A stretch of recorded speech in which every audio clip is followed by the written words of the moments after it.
Hey, good afternoon, everybody. This is Steve Wilson from the private well class. Welcome to our webinar today on PFAS and what private well owners and well professionals need to know.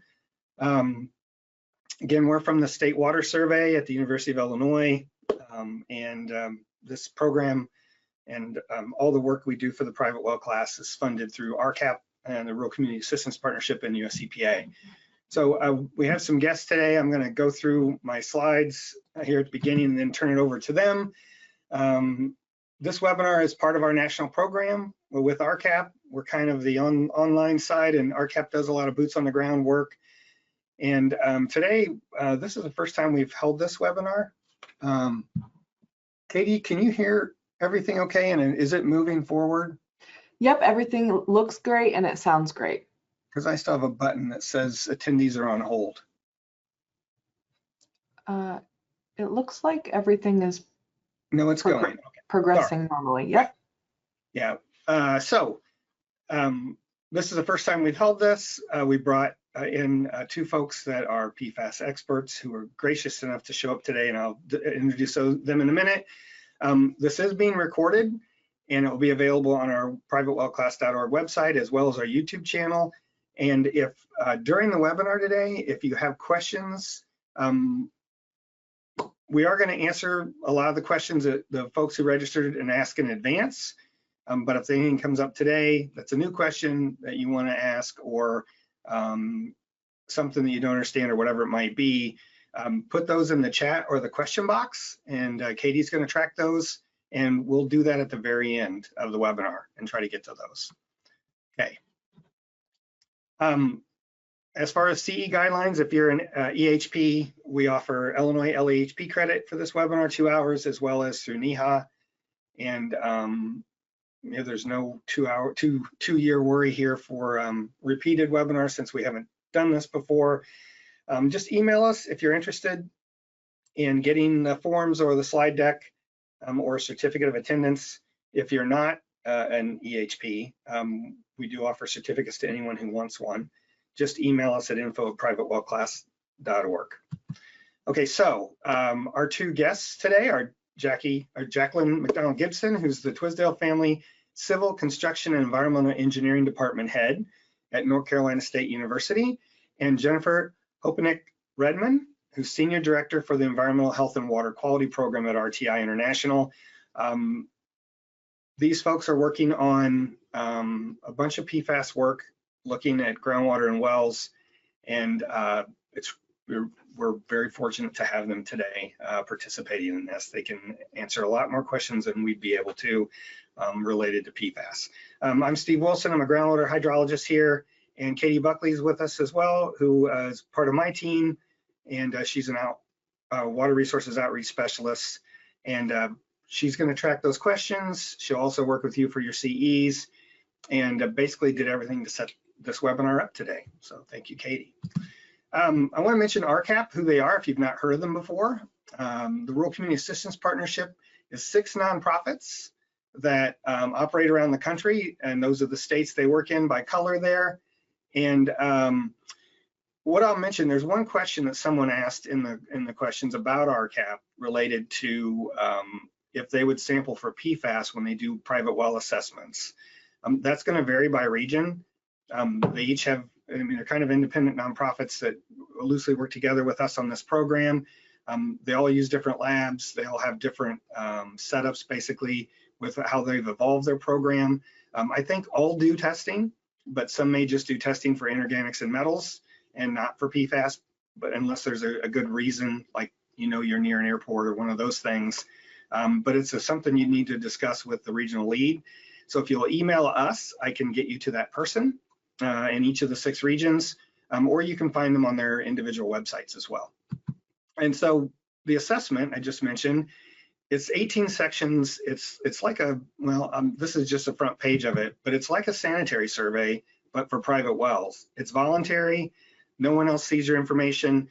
An RCAP person will come out to your home, spend several hours working with you to go over all the things about your well, your indoor plumbing, if you've tested before, all those sorts of things, to look at your specific situation. What I can tell you from probably sampling over 1,000 wells myself, is that every well is different. There's something different in the plumbing, what's being stored near the well, the geology, all those things, the kind of construction code you have in your state, all that stuff. And so really every well is pretty unique. And this gives them a chance to work with you on best practices. It also helps you can ask questions that will increase kind of your awareness of what the issues are, what the rules are in your state, all those sorts of things. And again, most assessments do include testing, just not sure that all of them offer testing for PFAS. So RCAP's done over 3,800 of these around the country, which is really amazing. On the flip side of that, there are 23 million private wells in the United States, so we have a long way to go. That's the bottom line. So if you're a professional working with private well owners, they can also work with you to investigate problem wells for you, or help set up and put on workshops for your well owners in your area. They've done a lot of that and are used to speaking at events like that as well. So, and again, I'm from the State Water Survey. I'm really proud of where I work. We've been around for 130 years this year, since 1895. This is a placard that's near Noyes Lab on the campus of the U of I. And I bring that up because we were established because of cholera and typhoid outbreaks. So initially the Water Survey in the late 1890s tested all the community water supplies. This is from our glass plate slide collection. There's 1,500 glass plates that date back to 1900. This slide's broken, but it's about an investigation of typhoid in Rockford, Illinois in 1913. Pretty cool stuff. And we have these kind of records going back, again, all the way to the beginning. Just like with water treatment, we did a lot of seminal work on water treatment and wastewater treatment in the 1920s and later on. So it's just pretty cool stuff I wanted to mention. So you know who we are. We house the state's well logs. We do a lot of applied research here, and it's all for the benefit of the citizens of Illinois and through this program nationwide. And so with that, I'm going to make Jackie the presenter here. So give us a second. I'm not used to sharing my screen. And they will get started. So thank you, Jackie and Jennifer. Oh, we can't hear you.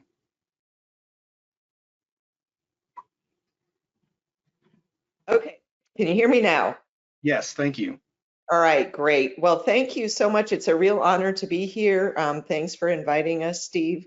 And so we're here to talk to you about what you might want to know about PFAS. And as Steve mentioned, Jenny and I have been collaborating on PFAS issues in private well water for quite a number of years now. So let's see. So we're going to start with a pretty extensive overview, just for those who don't know what PFAS are. Jenny's going to talk about what they are, where they come from, why they tend to occur in the environment, health effects, and I'll talk a little bit about what we know about their occurrence in private wells, and a brief overview of how PFAS can get into well water. That was a question that some of you had in advance. So, and then we're going to shift over and talk about a study that we've been working on for the last few years. We got started actually just as the pandemic was breaking out, which caused a lot of complications due to laboratory shutdowns and difficulty with recruitment and things. But we wrapped up that study and it looked at several sites, PFAS in private wells at several sites across the country. So we'll tell you about it, tell you what we found, and what it says about whether your well might be at risk. And then we're going to talk about what you need to do to protect your private well, when, where, and how to test your well, and if you do find PFAS, what you can do about it. And then I think we're going to turn it back over to Steve, and we'll come back at the end and answer some of the additional questions that were provided in advance. So let's, so I'm going to shift it over to my colleague, Jenny. And I should say, if anybody's been watching the news lately, you might have heard about a new study showing that PFAS are detected in beer. That's Jenny's study. She's the lead author on that. So at the end, if you have questions about PFAS in beer, we have the expert here, although as one colleague told me, if you're worried about PFAS exposure from drinking beer, then you probably have bigger problems. Funny. Thanks, Jackie. Okay. So we'll go ahead and we'll start with an overview. And you know, in the first slide, I have a little girl in nature, and you can see even in nature, you can find PFAS in and around you. So in this picture, you know, the little girl's wearing a raincoat, and oftentimes raincoats have PFAS in them. And so we'll first go over what are PFAS, why are they used, and how do they get into the environment at the market level. So PFAS they're a long name, per and polyfluoroalkyl substances, but they've been nicknamed forever chemicals because they don't degrade easily.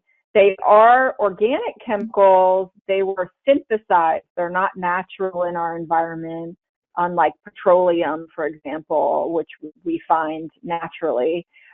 They were first derived in the 1930s, actually by accident. But really in the 1940s is when they started being used for some functional uses, Teflon in pans, other uses. And there's a quote down here, which is really interesting, from Popular Mechanics in 1952, that is touting these compounds for a lifetime lubricant that just plain refuses to permit your home to burn down and literally pushes away scorched foods. It's so effective. Things will come clean in such a few swishes. So it really gets at that functional use, the benefit of it not degrading at the time, which is why it started being put into consumer products. So yeah, so PFAS are these synthetic organic chemicals. They were actually made in a laboratory originally and found to be, wow, we could use them for these other things because it makes us be able to clean more easily. It helps with fires, things like that. And at the time they started being used in the 1940s.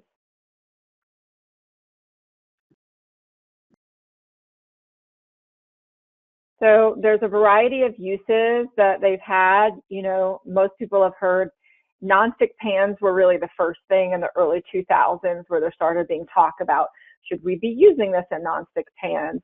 That's Teflon is a lot of times the name associated with that. Stain resistant things, so spraying your couch with Scotch Guard so it's easy to get stains out or there aren't stains on that furniture. The water repellency that we have for things like raincoats.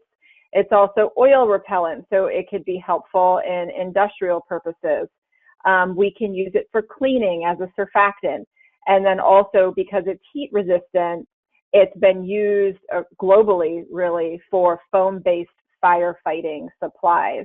So really, from couches to cookware, there's been improved product effectiveness from PFAS, and because of that, a market for use developed, and those functional uses go across this interesting piece where there's a part of PFAS which is helpful for water-based things, also things where you actually don't want stuff to be sticky. And so it's really got a lot of functional uses, but the market demand for that has translated into it getting into our environment as either a byproduct of production or a contaminant once it goes through the life cycle.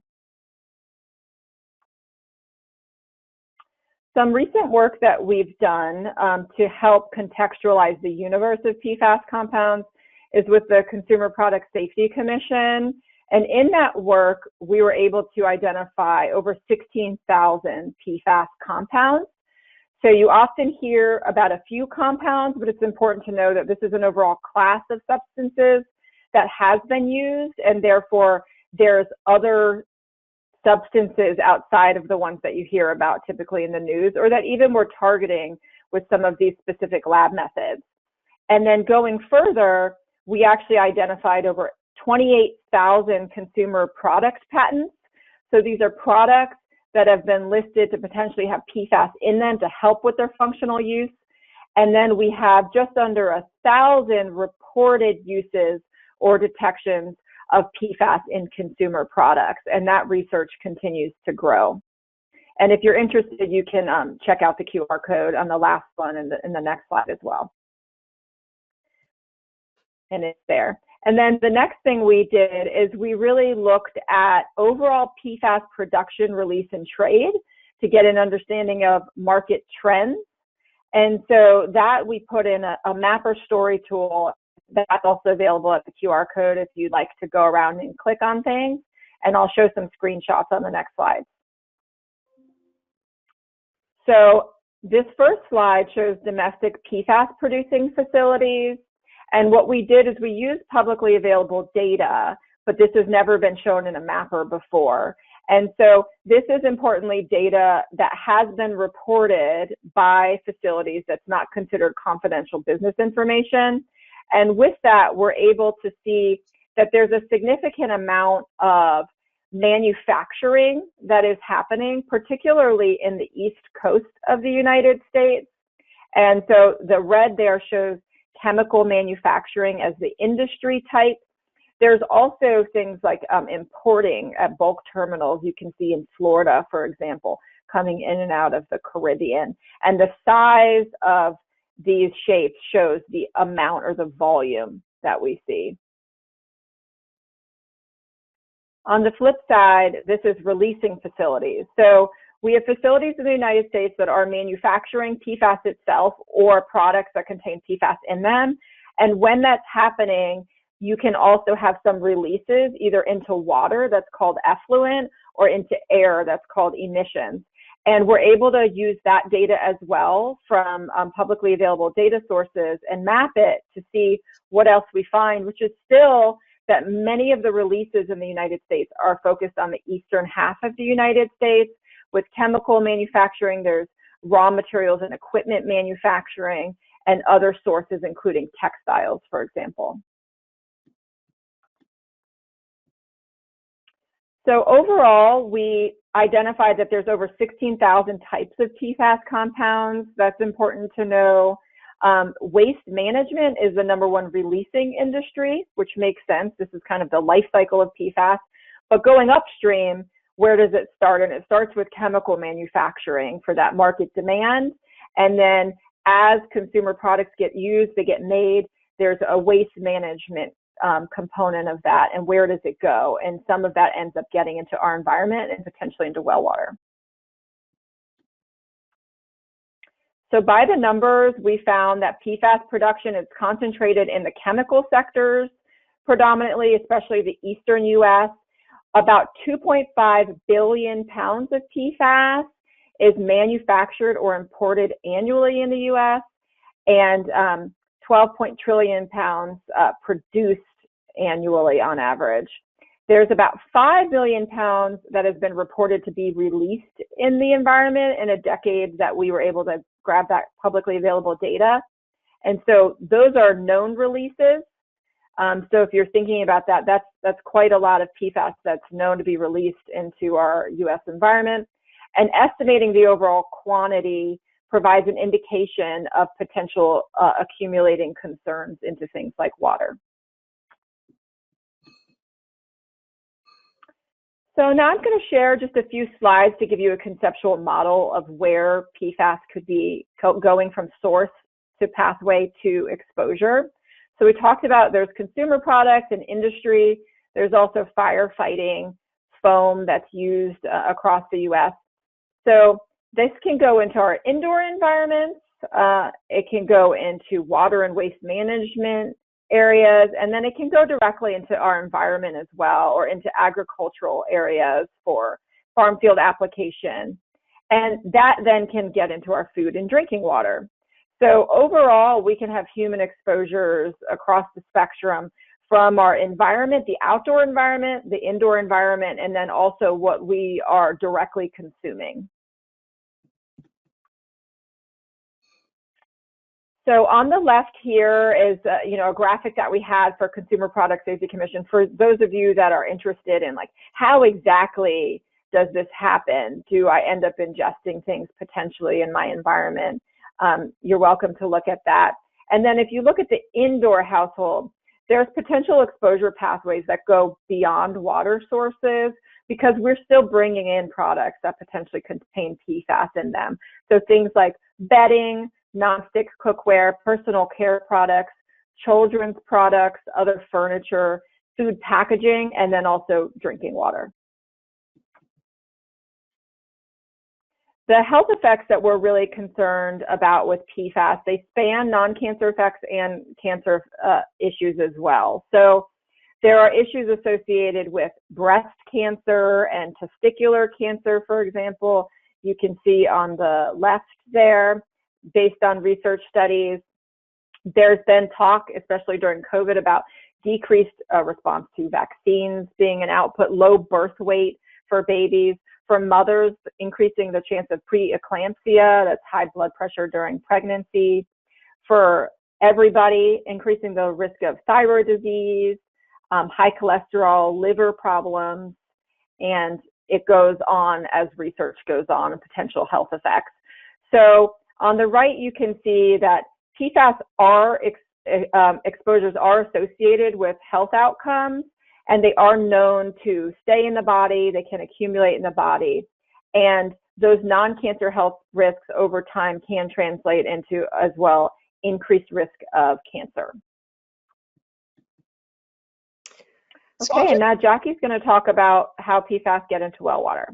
Yeah, so I'll just talk a little bit. That was, again, one of the questions submitted in advance. So Jenny showed all the many uses we have for PFAS, and so it's really hard to find an environment where there's human activity where there's not some use of PFAS right now.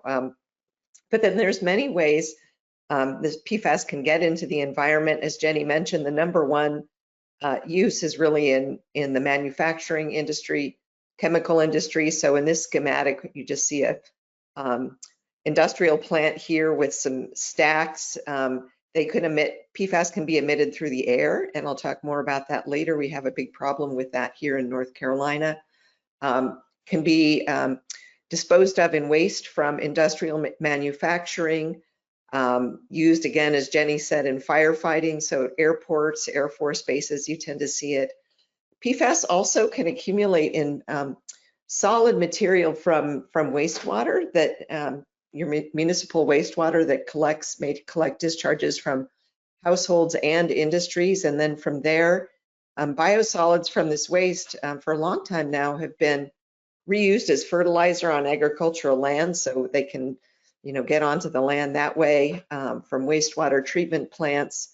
And then, again, once PFAS are released into the environment, they can migrate, as shown here, down into the groundwater.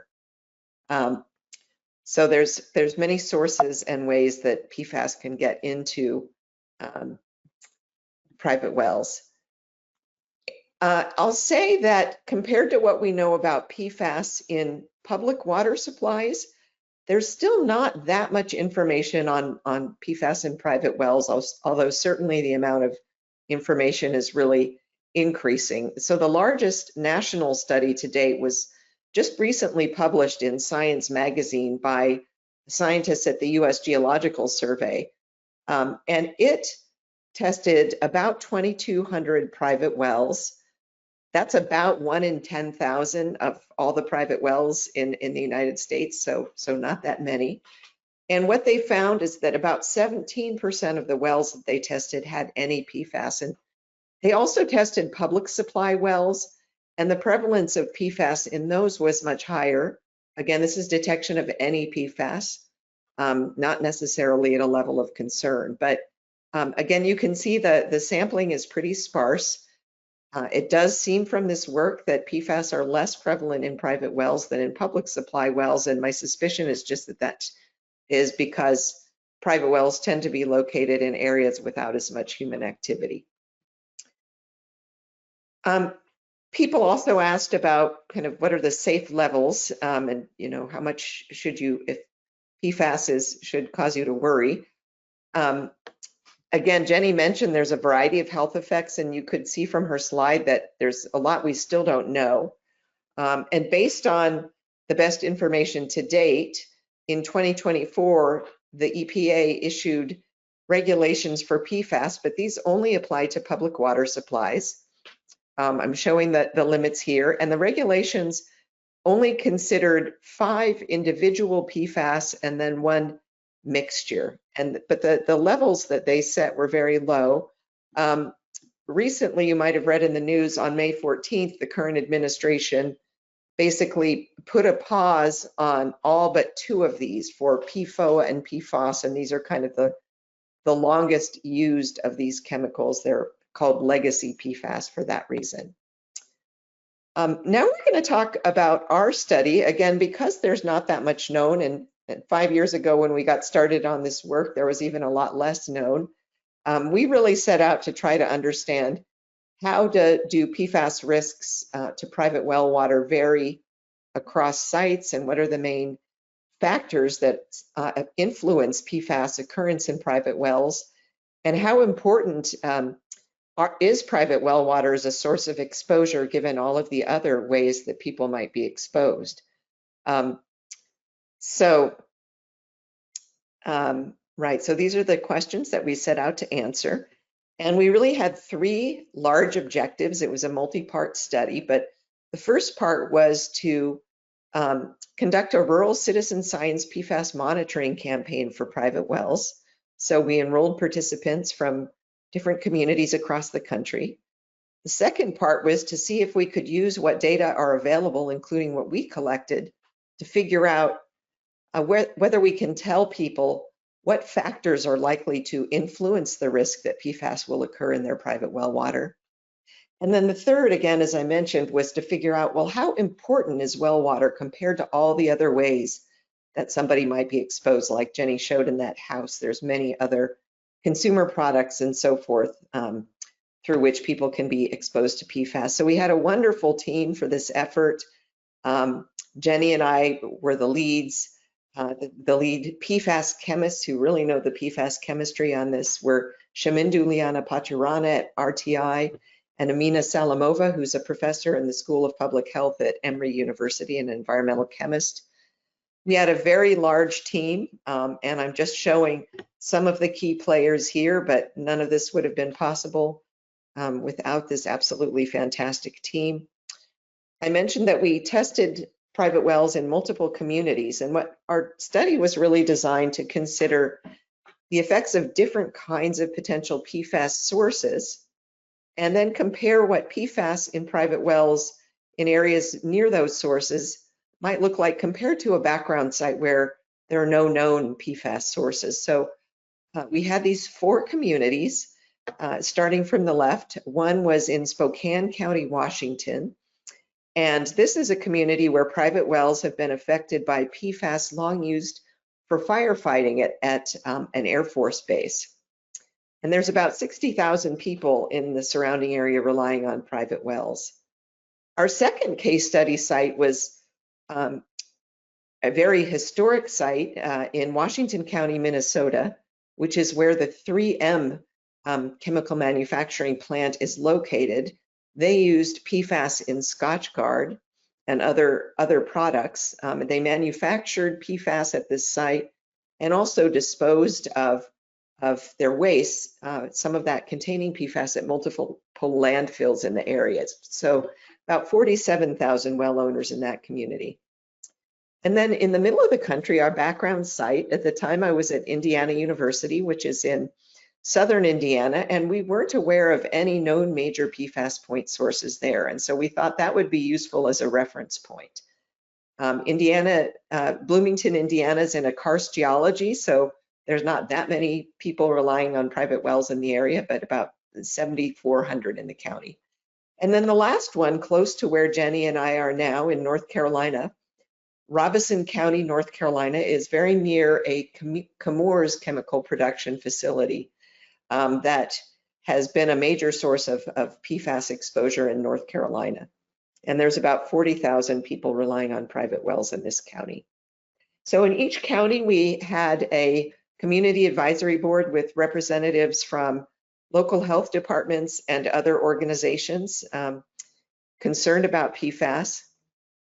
And these people were really instrumental in helping us recruit for our study and figure out the best ways to report results back to participants. So I'm going to turn it back over to Jenny, who's going to talk about the first part of the study, which was, again, this citizen science campaign where people had the opportunity to send us water samples for PFAS testing. Thanks, Jackie. So part of the study, as Jackie noted, was for us to try to better identify the actual number of wells that we were likely seeing that might have PFAS in them, and whether that links to these areas where we know where there's manufacturing or other point sources, or if there's just other rural contributions. And Jackie will then go into how we leverage that data with a model to better predict the likelihood of PFAS in well water.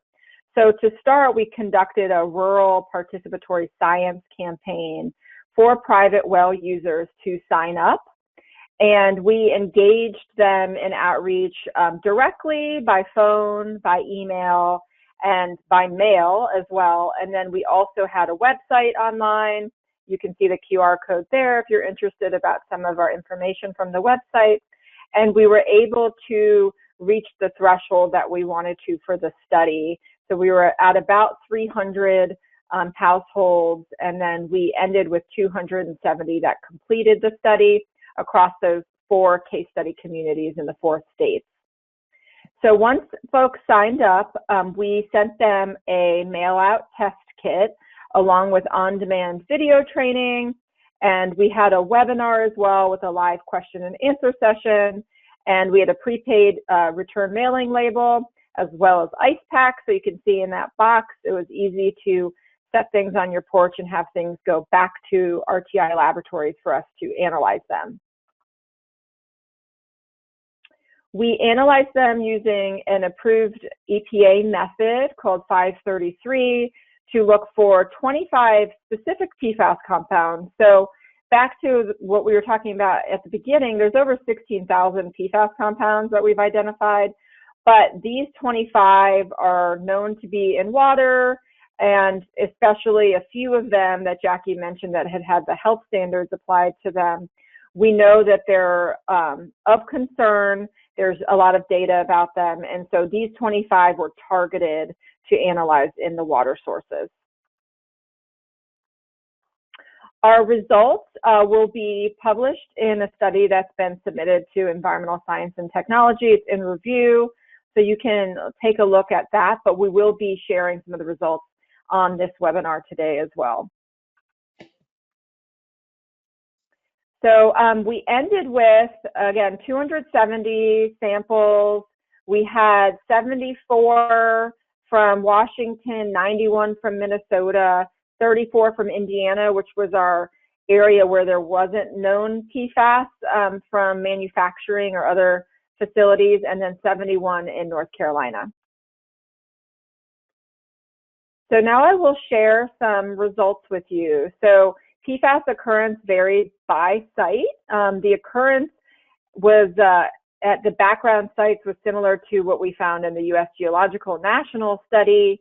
But you can see that there was a real difference in Indiana, where we didn't have known manufacturing of PFAS sources like there is in Minnesota and North Carolina, or in Washington, where there was use of firefighting foam with PFAS in it at an Air Force base and then also an airport nearby.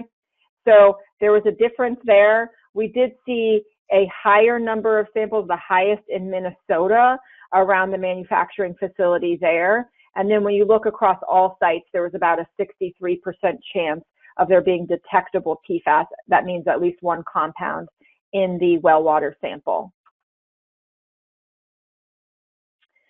So Jackie, would you like to cover this on the public system? Sure, yeah.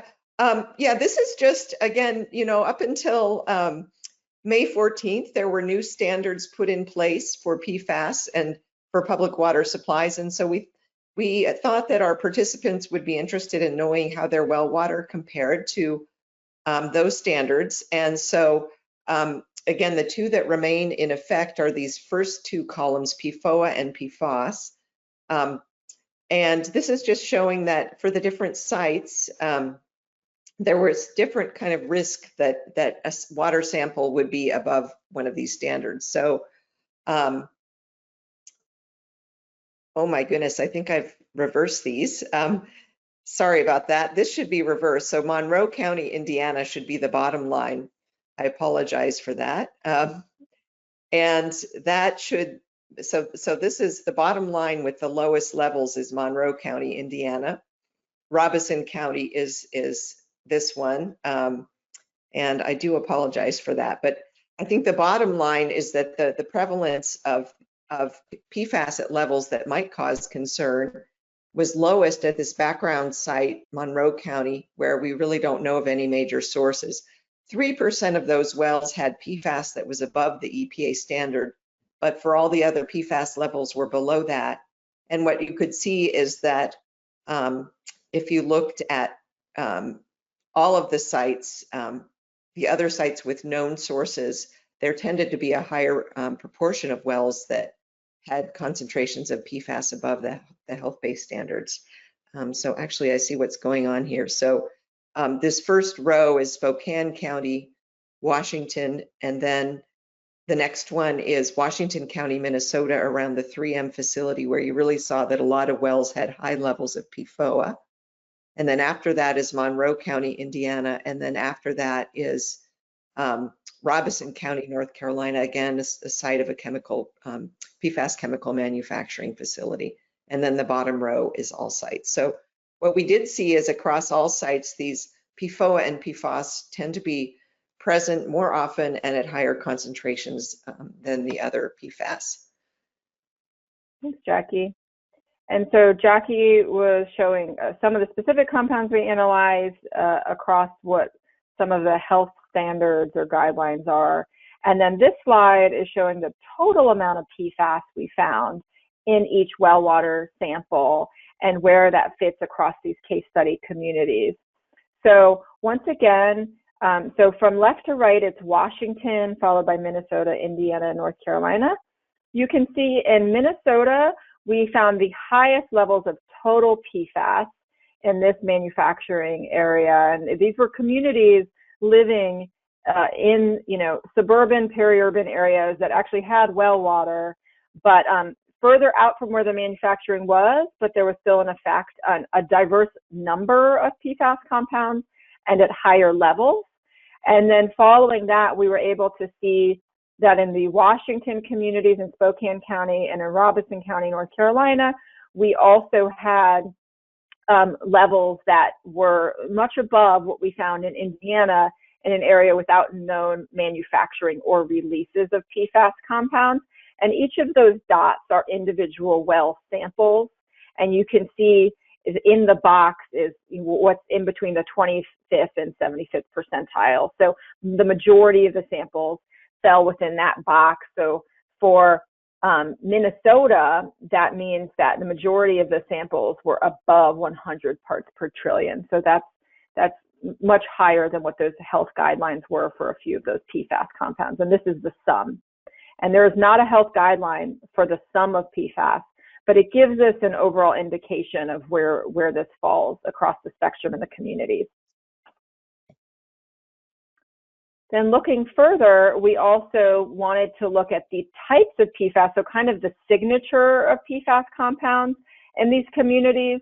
And because we know that there were different sources, different manufacturing that was happening, different releases that were happening, it makes sense that we're seeing different signatures in the well water that matches back to those original sources. So in Minnesota, we had one PFAS compound called PFBA, that turquoise color there, where there was a lot of that coming out of the well water samples. And then there were a lot of these other compounds at the bottom that we saw also in Washington and North Carolina samples at similar-ish levels, but then there was a lot more PFBA in Minnesota as well. In Monroe County, Indiana, there was much lower concentrations of PFAS when we did find it. We found it a lot less of the time at any detectable level. And we did find a few different analytes, but much smaller amounts, so it's hard to see in this graph. And then finally, just to share that we did communicate all of these results directly with participants, and we helped interpret them with the context of what does this mean overall, and then what does this mean for your particular well, and recommendations for filtration, that sort of thing. So you can see this is just a screenshot of one thing, which is the sum of PFAS detected as well.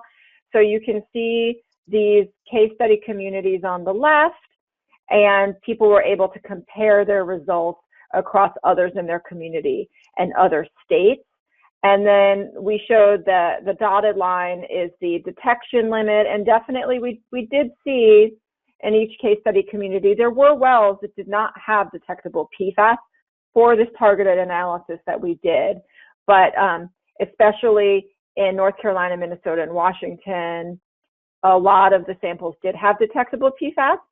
Some, when you look at the sum, so the total of all the PFAS compounds, those 25, some of those were above, just for context, the International Bottled Water Association guideline of 10 parts per trillion, and the European Union sum of PFAS guideline, which was 500 parts per trillion. And now Jackie's going to talk about what we did with modeling. Yeah, so one of our big questions, again, is to try to figure out what are the factors that really help predict whether a private well is going to have a PFAS problem. And we took two approaches to this. One is looking at the top of this slide, we built statistical models using the data from the 270 households that participated in our study. And for each household, we mapped how far away it was from different kinds of PFAS sources. And we gathered information about a wide variety of potential sources. And then the second was to leverage some large data sets that had been previously collected in both Minnesota and North Carolina by state agencies looking at PFAS in private wells around those major production facilities. So in North Carolina, it was about 1,200 wells, and in Washington County, it was 12,000. And these larger data sets were kind of powerful enough to use some artificial intelligence tools to see what kinds of patterns would be revealed. So this is the overall big picture of what we found from those who participated in our study. And overall, the absolute most important factor was how far away the well was from a major PFAS source. And the sources that we considered are shown here on the left side of this chart. Anything that has is to the right of this red dotted line means that as you get closer to this kind of source, you've got more PFAS in your water. And then these lines here, the blue lines, just show kind of how certain we are. So if the blue line doesn't cross the dotted red, we're really sure that this kind of source has a big influence on the PFAS that we're seeing in the wells, in the homes that participated in our study. And the number one things we were really sure about, again, were the production facilities. Also, Superfund sites turn out to be important. Release sites, places where we know that PFAS have been released, although there's uncertainty about whether this is a significant finding or not. Places where we know PFAS have been spilled, and then federal facilities. I think this is really driven by the Air Force Base. And then these other things really overlap the red line, which means that we did not find them to be associated in a significant way with what we found in the private wells. So really the big message here is just that living near a major source is really important and the main driver of risks of exposure. Now, I mentioned we use some artificial intelligence techniques to try to uncover patterns from larger data sets, one in our North Carolina community. And really what this analysis told us, again, is the very same thing we learned from our 270 participants, that it really matters where you live relative to a major source of PFAS. So on this diagram here, the major fluorochemical manufacturing facility, Chemours, is right in the middle of this map. Our study area is in the circle around it. This is just a little schematic of the little kind of results from our artificial intelligence analysis of this data set. And over here on the map, again, what we found was the very most important factor was distance from source. And in this particular location, it was really driven by a lot by air emissions from this facility.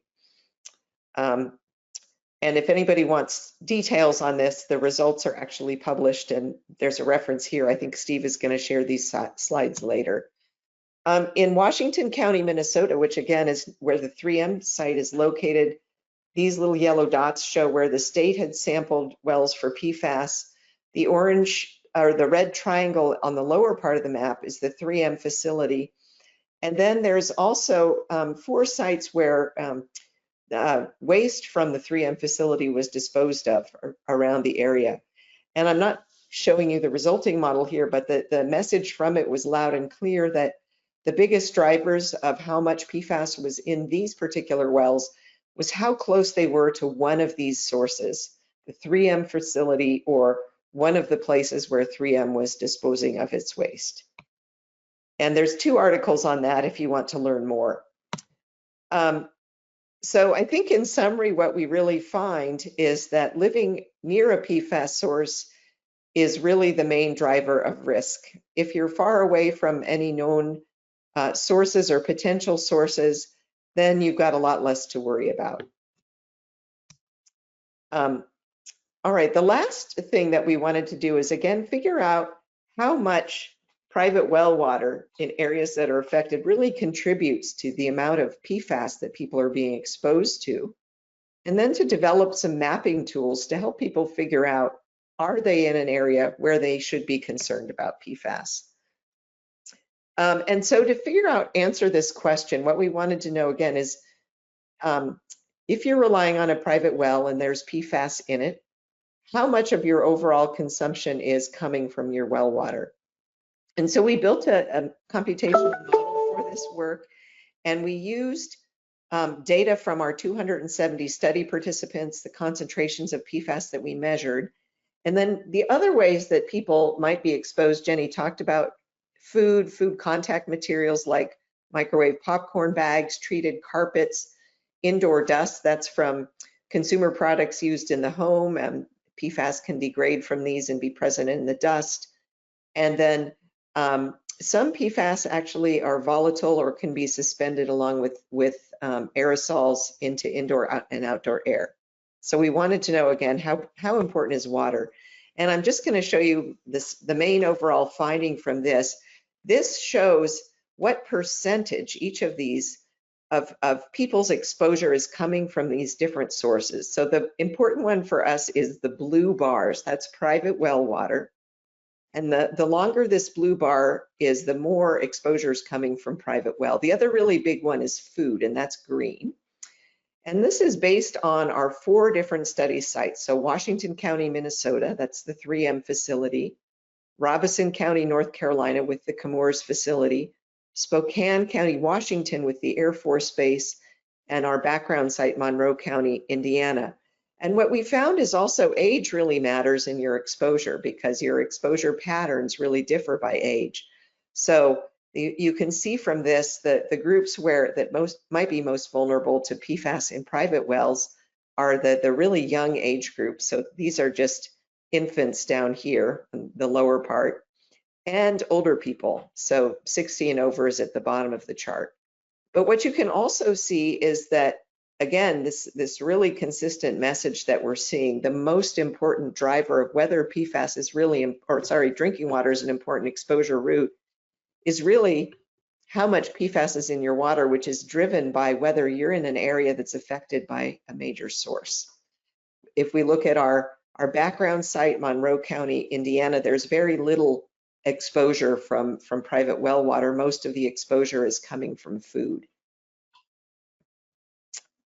Turn it back over to Jenny to talk about the really neat mapper that her team is developing. Thanks, Jackie. So with the work that we've been doing, testing well water, doing the models as Jackie talked about, and then understanding all of the publicly available data that's around, but also knowing that so far to date, mappers to help predict PFAS risks haven't really focused specifically on private well users and have had limited local utility. So our goal was to develop a nationwide web-based mapper that really hones in on, more accurately, the risks to private well users of PFAS potentially being in their water, knowing that testing is the only way to confirm, but we can do a better job with the additional information we've pulled together to share whether there's a potential concern, and maybe that would help make a more risk-informed decision for individuals. So some of the current mapping tools that we'd looked at in the past, I don't know why the arrows aren't showing. Oh, there you go. Are focused on point sources, and some of them have had some utility for private well users, but we are really able to function on all of these things that we felt were necessary for this to be useful. So we look at where there's manufacturing and releases. We have the latest data sets available, focused specifically on what well users need, not just folks within municipal water supplies. We prioritized those areas, and then we were able to pull all this data together to use some equations that are based on what we're finding is the likelihood of those risks. And so we'll share some of that now. So if anybody's interested at more technical detail on how we pulled this mapper together, and we are going to have an article on this as well, you're welcome to reach out. But the main thing I wanted to share is that we really considered and did a data-driven approach to address the likelihood that any of these categories of potential PFAS sources may get into well water. And then when they do, how large does that tend to be? So if you're X distance away from that source, what's the likelihood of your well potentially having PFAS in it? And so for known releases in contaminated sites that we have, like PFAS production sites, there's publicly available data on that. The probability of that is 1 because we know there's releases happening. We looked at suspected or unknown releases, oil and gas sites, which potentially can have some PFAS compounds, and then biosolids. So these are areas where wastewater treatment plants can concentrate PFAS through their processes, and then if those are applied to farm fields, we did some work to make sure that we're understanding how far out that typically applies. In terms of the size of the factor here when there is a potential release, small examples include like oil and gas wells or individual firefighting locations, whereas medium examples are like longer term firefighting usage at, say, an airport, and then large scale, so happening further out from the PFAS source, applications are like larger military sites, production facilities, Superfund sites, that sort of thing. So our mapper focused on understanding how to estimate PFAS risks for well users. We used an exponential decay term to where risk decreases exponentially as you increase distance from the source. So the further out you are from the source, the less likely that we're finding PFAS in well water, which makes sense. It matches with our data, and it's tuned according to those size and type parameters, the likelihood of release that we talked about. We also compiled a lot of additional related data on biosolids, on sewage discharge, and then we made sure that we weren't duplicating data. They were in the right place because it was really important for us to get the geographies right, because we're trying to look at geographic proximity to well users. So with that, I will go ahead and I'll share some screenshots from our mapper. The mapper is not live yet, but we're expecting it to be live this summer, and we have an article as well that's associated with it. And it's nationally available also for Hawaii and Alaska. And so this first one, there's several things you can look at to better understand your risk. This first one is, how does the risk of PFAS in my well compare to the rest of the country? And what is the probability, the likelihood of PFAS in your well? And the darker areas correspond to increased likelihood. And Jackie, if you want to go to the next slide, we'll just show you a zoom in North Carolina, where Jackie and I currently live. And you can see the darker areas mean higher risk, higher likelihood of PFAS in well water. Now, there's some areas, you know, where you might be in a city and you don't have well water. And so we accounted for some of those things. But there are some areas where cities have higher risks, in part because there might be higher sources in those areas. And so interested to hear your feedback on this, and then I'll show you a few other parts of the mapper. So this next slide focuses on how many well users are potentially exposed. So it goes above the individual level where you might be interested in clicking where your specific household is, and it looks at the population of well users, how many people may be potentially exposed to PFAS through their well water for drinking, and how does that compare to the rest of the country. And there as well, the darker blue is a higher likelihood of more populations of people being exposed. And Jackie, if you want to share the North Carolina example, you can see here there's areas around the Charlotte-Mecklenburg area and the Triangle and the Triad of North Carolina, Central North Carolina, and the Southwestern area where there may be more well users potentially exposed to PFAS based on our testing data, our model, and our mapper algorithm, knowing that there's a disclaimer of without testing, you know, you'd have to confirm that. And then in the next slide, we focus on where PFAS sources are located. And so there was a significant amount of data that we pulled together. It looks very busy on the national mapper, but as you zoom in, it's easier to see for your specific area. So these are clean data sets with no duplicates. We've identified they're in the right geographic location, and they're color-coded by source type. And you can actually learn more as you click on them. So biosolids, are these used on farm fields in your area, for example, is one. Is there an industry that uses PFAS near where you live or an area of interest? And then the following slide shows where private well users are located. And we created a file using block group estimates and built on some prior work that had been done to get the best available estimate of where private well water users are on a national scale, which should be of interest for individuals. And then lastly, we have a comparison view where you can look at all of these things kind of in comparison, and then you could plug and play, zoom in and out to see what you're interested in. And then on the final one is a zoom in that we have. So you can see in this one specific area around the Triangle of North Carolina, the different risks. And on the bottom left, we have potential users, and you can look and scroll around on that. It's a little small on my screen right now, but this overall summary of our key findings for this is that if you live near a major PFAS contamination source, like a production facility, a disposal site, something that's like a large, you know, military base, Air Force, your well could potentially have PFAS in it. You're welcome to use our mapper when that comes out to check it out.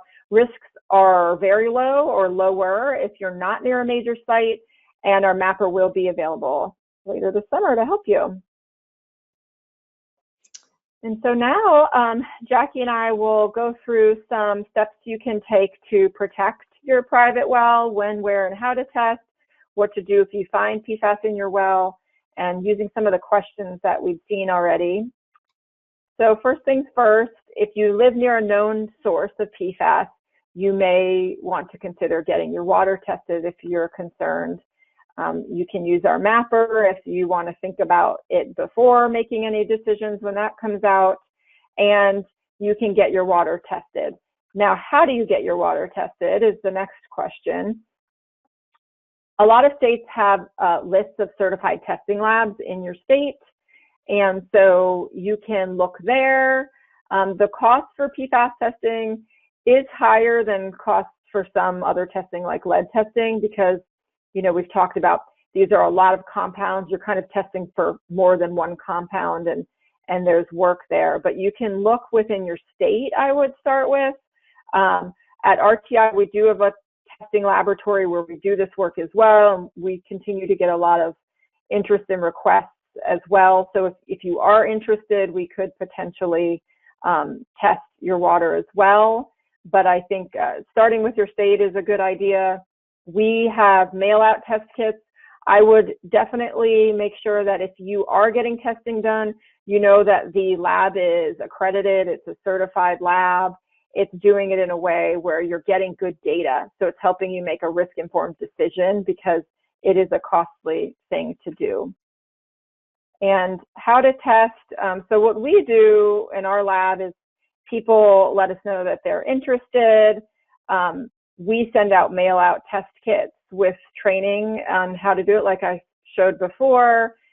People collect their own samples. It's pretty easy to do. The biggest thing that's important is to make sure that you're not wearing PFAS-containing things when you collect your sample, because that can contaminate the sample.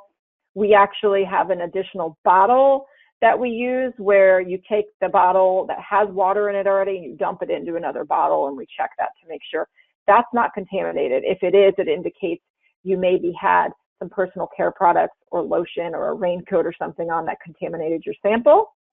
And then it's important to be able to view and understand your results with whatever lab you would use. Ideally, you're able to know what the detection limit is. So did they get down to the relevant levels that are important, because these are really measured for health concern at the parts per trillion level, and understanding what that means in terms of what you can do with solutions. And we'll go through kind of solutions and how to get support on the next slide.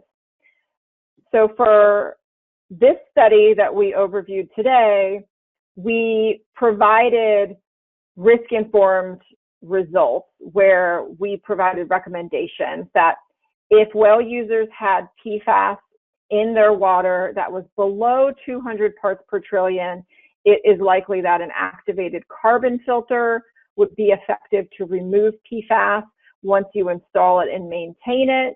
And there's research to show that that's effective, and activated carbon filters are generally less expensive than reverse osmosis.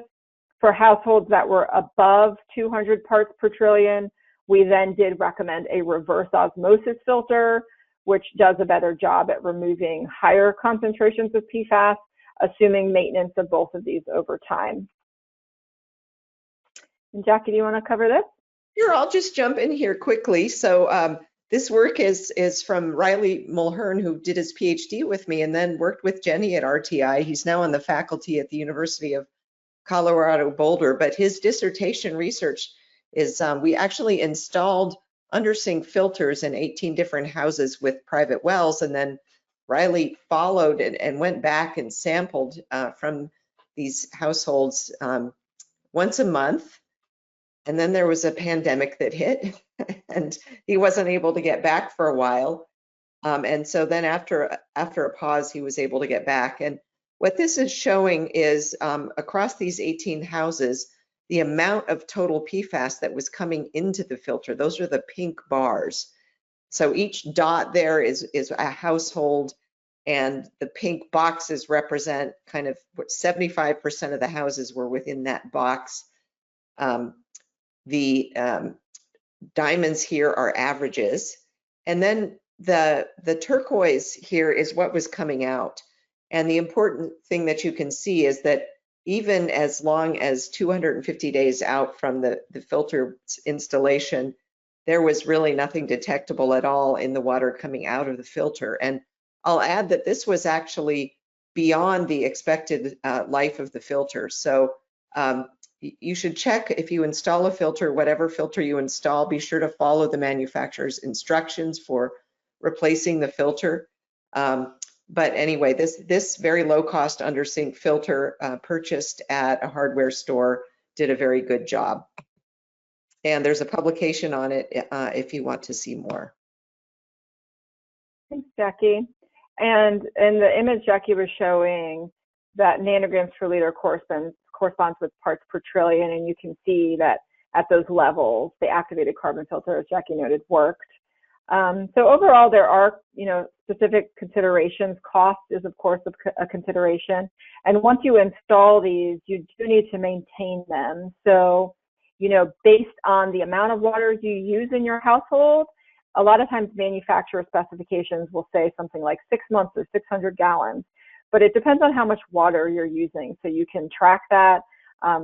If you have a larger family or you use more water, if you're using it for cooking as well, which we also recommend because it's total exposure that you're concerned about, then you might use it more quickly if you're somebody that makes a lot of pasta or something like that. And then ease of maintenance is another thing. We recommend these under the sink filters because they typically last longer. They're more effective for longer. If you use something that, a lot of times a pitcher filter, a faucet mount filter, those don't work as well. And they also, for other contaminants as well, like lead, even if they're effective at first, there's only a very little bit in them. So it takes more maintenance over time to replace them, and it can actually translate into higher costs. But for these under the sink filters, it does take additional effort that first time to make sure you have room under your sink and that things are being put together. If you're a handy person, you can do it yourself, or you could have a plumber do it. And then lastly, you want to make sure that they are NSF certified, that they are removing the compounds they specify that they will remove.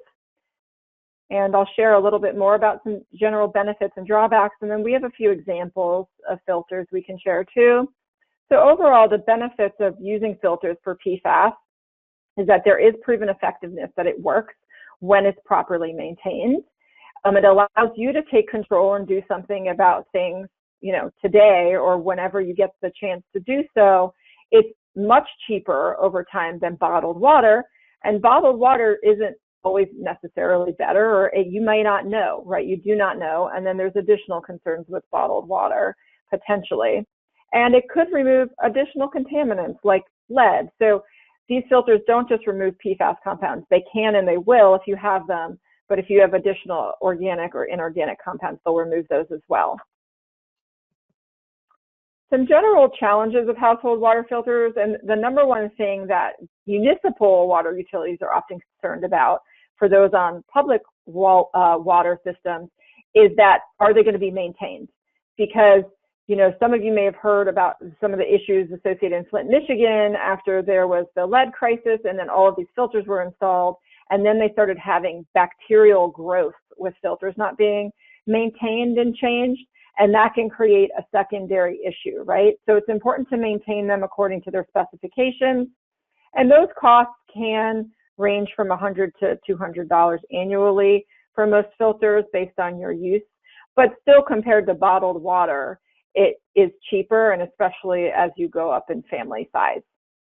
Clogging can be an issue for some wells with high turbidity or high iron, and you may need something else as a precursor before you put this filter in. And just one last note is that these do not remove microbial contaminants, so that's another thing that you would need to separately check on. And we'll go ahead and leave it at that, and we can share in our question and answer session some additional flyers and links if you're interested on filters. So thank you so much for coming today, and we wanted to acknowledge that this was predominantly funded by EPA, this research. It doesn't necessarily reflect their views, and you can contact Jackie and I at the emails below, and we are happy to take questions and comments, and we also have questions that were provided before the webinar in slides as well to go over, and I'll leave it to you, Jackie. Yeah, I think we're going to turn it over to Steve, and then he's going to hand it back to us for the questions. That works. So what we do in all of our webinars is I spend a little time. Can you see my screen? Yeah. We're on the private well class. Okay, thank you. Our program, we have new people every month on our webinar, so we go over some of the things that you can find on our website. It's a free program funded by EPA, And so really this is for well owners. It's to help with source water protection and help them become better stewards of their well.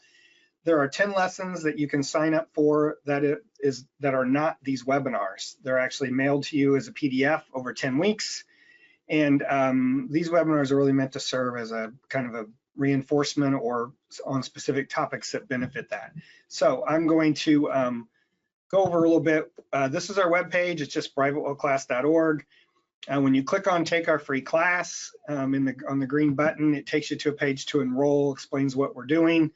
And again, this is, you sign up with your name, email address, and location is just state, and that's really to count beans for the folks that fund us so that we can show that we're working all over the country, which we have people from not only all over the country, but all over the world who've taken our class. We know that through our evaluation and some things like that. It is available in Spanish, so if you're a well professional and you work in an area where there may be native Spanish speakers, they can take this version of the class, which includes all 10 lessons. Even all the figures have been changed into Spanish. Being at a research university like the University of Illinois at Urbana-Champaign gives us access to students from all over the world. A young man on a Fulbright from Columbia in civil engineering actually redid this all for us a number of years ago and created this version of the class. So it's really well done. Yeah. For each lesson, like the first lesson is called The Science of Groundwater. We walk you through what you need to know about groundwater and water contamination and well contamination, all the way through treatment, do's and don'ts, and things to look out for. It's really kind of a well owner 101. In the end, our goal is to help well owners understand how their well works, what their geology is, what kind of well they have, all that sort of stuff, what kind of plumbing they have, so that they can ask better questions when they have an issue. As someone who's worked with well owners for over 30 years, 95% of the time if I get a call from someone, it's because I have a problem. And the idea here is that if we have a more learned well audience of well owners, they can either solve those issues or they know the right person locally to contact to find those answers. So like the webinar today, all our webinars have been recorded. This is from March this year on outreach strategies. You can look on our YouTube channel and see, then this was 131, so we're up to about 135. We've done this for 12 years now, and they're all recorded and available. And like we're going to get to the questions here at the end, every one of these webinars, even if it's a repeat type of webinar like Well Owner 101, we do 3 times a year, I think. The questions at the end are usually different, and they'll be very different today, obviously, because of our specific topic. We've done them on things like funding and financing, which is one of the bigger questions we get from well owners. This hasn't been updated because the Farm Bill hasn't been finalized, which was supposed to happen well over a year ago. When it does, assuming it does, there'll be new rules from USDA on loans and grants for well owners, especially those that are low income, but that hasn't changed, so the guidance is still the same. We also have a number of videos, 21 of them, just on a specific topic like shared wells. I live in Illinois. I've worked in Illinois my whole career. There are so many people who share wells and have no legal document, no contract in place, no anything. It becomes a problem. We get calls from people who they were neighbors and friends, and now their pump failed and they don't want to share that expense, and it's an issue. Basic things like how my pressure tank works, or why is my well losing pressure. How my pressure tank works, it's got close to 500,000 views, and we figure that's because a lot of people have pressure problems that are on private wells and don't understand how to work on that or to fix that or raise the pressure, and there just isn't a lot of good information out there. So we also have a podcast, which I forgot to put the URL here. It's called Tap Talk, Drinking Water in Rural America Podcast. The URL is just drinkingwaterpodcast.org. And you'll see there on the bottom right, several years ago, we asked Jackie McDonald Gibson to participate in one of our podcasts, and we probably are going to ask Jackie and Jenny to be on another one related to the work that they've completed once everything's published. So it's really worthwhile. We have guests on private wells and on public drinking water and wastewater. We have a focus on small systems as well through our wateroperator.org program. And so they're usually pretty interesting. So it's a pretty fun thing to do, actually. Last year, we started a help center. It's funded again through US EPA. So on our website, if you click on visit the help center, it takes you to a page. We have a phone number, an email address, an AI chatbot that uses a database we developed of information, as well as about 150 articles that are, the article title is the question, the meat of the article is the answer, and so you can find a lot of information there. Sally Dolan and Aaron Huggett from our team monitor that and are available for phone calls from 8:30 to 4:30 Central Time every day during the week. And so if you go there, you can call us, you can email us, or you can even ask the chatbot. And it's actually very smart. We put all the transcripts from all our webinars in there, and so a lot of times I may answer a question a little bit differently 2 or 3 times. Well, it combines all those and gives even a better answer. So it's pretty cool. And that if you search though, you say flooding, big topic, it shows you all the articles that are related to flooding. If you click on one of those, like the first one that came up, it's the YouTube video we created on is my well safe after a flood and what you need to do. So yeah, so that's that. So that was my very quick introduction to the private well class and the things we offer. And so I'm going to give this back to Jackie because I know they have more slides with, let me find that, make presenter. There we go. With the questions that you all asked in advance. So, and if you asked a question today, we do have a number of those. We have a list. We'll pull that up on the screen at the end. All right, thank you, Steve. Right, so I think we answered a lot of the questions that people had in advance during our presentation, but there were a few that we might not have answered and that we also just want to emphasize. So one of the questions is whether PFAS have been detected in modern deep wells and deep aquifers. So obviously deeper wells tend to be less vulnerable, but I looked at the data from our study and we found PFAS in wells built as recently as 2018 and up to several hundred feet deep. So I think it's not safe to assume that if you're near a PFAS source, you're necessarily going to be protected if your well is newer and deeper. Again, being near a source is really the most important predictor of your risk. So let's see. Another question was, what are the actual safe limits for PFAS in water for drinking, cooking, and bathing? And we alluded to this in our presentation. Again, Jenny talked about how there's more than 16,000 PFAS and showed that we're pretty certain about some kinds of health outcomes like immune suppression, lower birth weight, dyslipidemia, which is basically high cholesterol, and some cancers. But there's a lot we still don't know. And only a few of the chemicals have been studied. So that makes it really challenging to figure out the answer to how much is safe. Some benchmarks are those standards that EPA established for public water supplies for this handful of PFAS. As I mentioned, some of those have been withdrawn, but these are at least useful benchmarks if you want more information or you want to know kind of how high the PFAS concentrations are in your well compared to what's recommended. Another question we got was, how often should you test for PFAS? And there are no specific guidelines on that, but we recommend following guidelines from states for testing for other organic chemicals, such as pesticides and VOCs. So this is just a screenshot from the state of North Carolina Division of Public Health, which has a program for supporting private well owners. And of course, one of the common questions is how often. They recommend testing for organic contaminants every 5 years.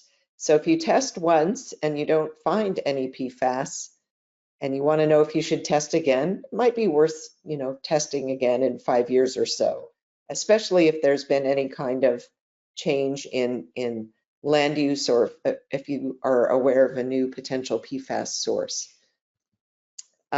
Do you need a whole house filter for treatment? Well, I think, that's certainly possible, but based on what we've learned, we think that your most kind of biggest bang for your buck is an under sink filter.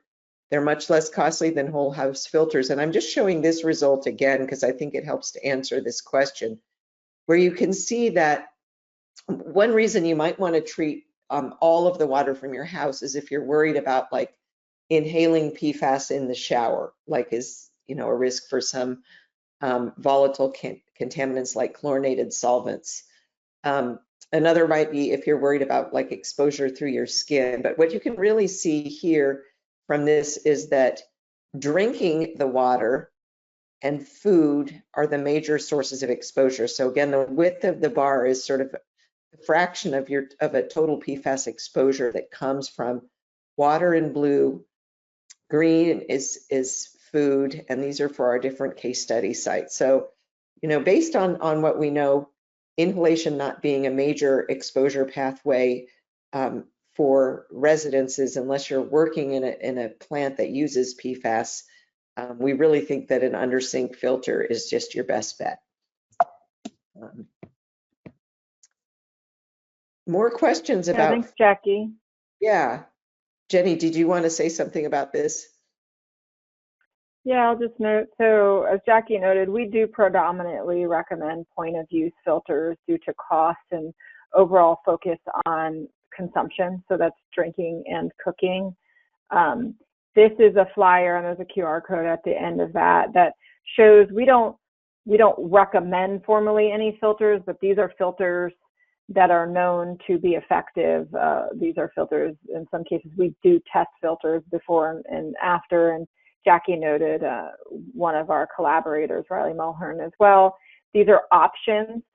If you have any other questions on other types of filters, you can feel free to reach out. Again, activated carbon is for lower levels, reverse osmosis is more effective for higher levels. And some people may have concerns, right, that are beyond what you might find with water testing, or when you're thinking about your full exposome, like all of the ways you may be exposed to PFAS and what you can do about it. Adding a filter to reduce your consumption of PFAS is one thing you can do, but there's also other things that you can do to decrease your overall exposure to PFAS if that's of interest to you. Great. So another question people had is, what are the risks when gardening if a well is contaminated with PFAS? Well, we do know that some crops can uptake PFAS.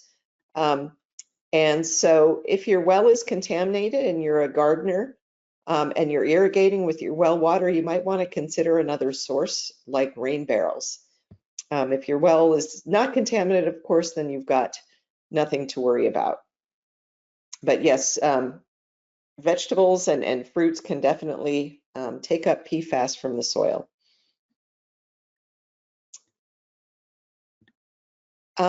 There was a question about whether pesticides can contain PFAS, and there was just a very recent study in which folks from an organization called the Environmental Working Group tested a variety of pesticides for PFAS, and this is showing the results. In the dashed is all of the pesticides that they tested. And then in the dark black is the ones they tested that were approved in the last 10 years. So it's really looking like the more recently approved pesticides are more likely to contain PFAS. They also show total organofluorines, which PFAS are one type of organofluorine compound. But anyway, you can see here that about 14% of all the pesticides they tested and 30% of the newer ones did contain PFAS. And this study is not one of ours, but it's also available if you're interested. Jenny, did you want to take this one? Sure. So, we're available for additional questions and comments now and in the chat. If you do have interest in kind of generally what we're doing with the study, the link below is our study website, and we will be sharing the mapper once it becomes publicly available and the other published articles. And we also have a way to contact us on there. You can also reach out to Jackie and I directly, but happy to answer any other questions or comments. Thank you.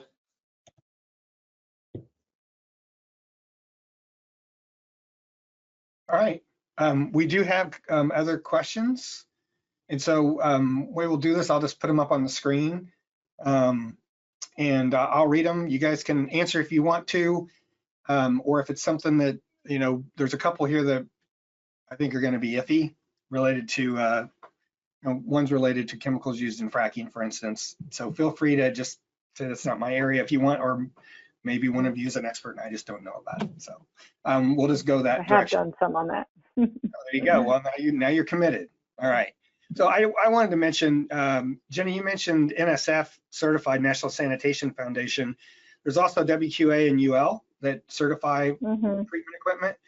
And so what we recommend to folks is one of those three typically. And I know there's a couple other smaller ones. There's one in Canada. I haven't looked into that much, but I just want to mention that it needs to have a gold seal from WQA, a UL symbol, or an NSF symbol. Because if you don't have that, it's what you mentioned earlier. It's really potluck, and you may be buying something that doesn't work like it's supposed to. Please touch on the importance of testing the raw water for radon if considering using carbon-based filtration. Carbon will become a radiation hazard if radon is not treated in advance. This becomes a health hazard as well as a complication for transportation and disposal. That's news to me, so I didn't know if either of you were aware of that issue. There's certainly a lot of radon in groundwater in some places. So, care to comment further? That's really interesting. I was not aware of that, so this is, it makes sense though. Okay. Yeah, well, yeah. I'll say there are some areas where there's increased likelihood of uranium in well water too, from various research, including from Dr. Abner Ben Gosh at Duke University. And that isn't something that we've focused on particularly, but we'd be willing to test it if you have interest in doing so. Let us know. Yeah, I mean, carbon filters are, kind of a big deal. We're getting involved in a project Jackie's aware of related to point of use carbon filters. And this is something I need to take to our team as well. So yeah, thank you for providing that. It says, can they share a link to the USGS study mentioned on slide 17? If you guys will email that to us, we can put that in the email we send out to everyone after, or we can put it on the YouTube notes too. And just note that study was just published this year, so it's brand new. And also that it appeared in Science, which is the kind of most prestigious technical journal of any, for all multidisciplinary sciences across the US. So it just really shows the level of interest in this issue. Oh, no doubt. And speaking of slide 17, the last image, the map image had different colored dots. And what do the colors represent on there? Somebody's asking. Oh, yeah, sure. So we can add that. Yeah, well, that was from the USGS study that the one that, like I said, just appeared in Science, and I apologize for not showing the legends. Different colored dots are the kinds of wells that they tested. So they tested private wells, but they also tested a lot of public supply wells, some other wells that are just part of groundwater monitoring networks, some irrigation wells. So there's a variety of well types in the study. And again, you can read more about it. They were really trying to collect information that was representative of kind of multiple of the major aquifers across the United States. But the part of the map was just to show again that, testing for private wells is still pretty sparse. This is the best we have nationwide so far. Okay. What percentage of well owners participated in the testing, and what methods would you consider to be most effective to gain well owner participation? So I think the first question there is, based on the number of wells you knew were in an area, what percentage of those people actually participated? That's a good question. Well, something, it's only a small fraction, because you could see, like in some of our case study counties, tens of thousands of people rely on wells. We were totally limited by budget. We could afford to test up to 300. All of this was complicated because the pandemic broke out just as we were getting started. One thing I thought was really interesting, it turned out to be really easy to recruit in certain areas where PFAS were really in the news. Washington County, Minnesota, we had way more people than we could accept because people really wanted to know what was in their water. It was really hard to get participants from Southern Indiana because there's the PFAS not really in the news there. And we tried multiple different recruitment strategies, and the one that ended up really working best was actually Facebook ads.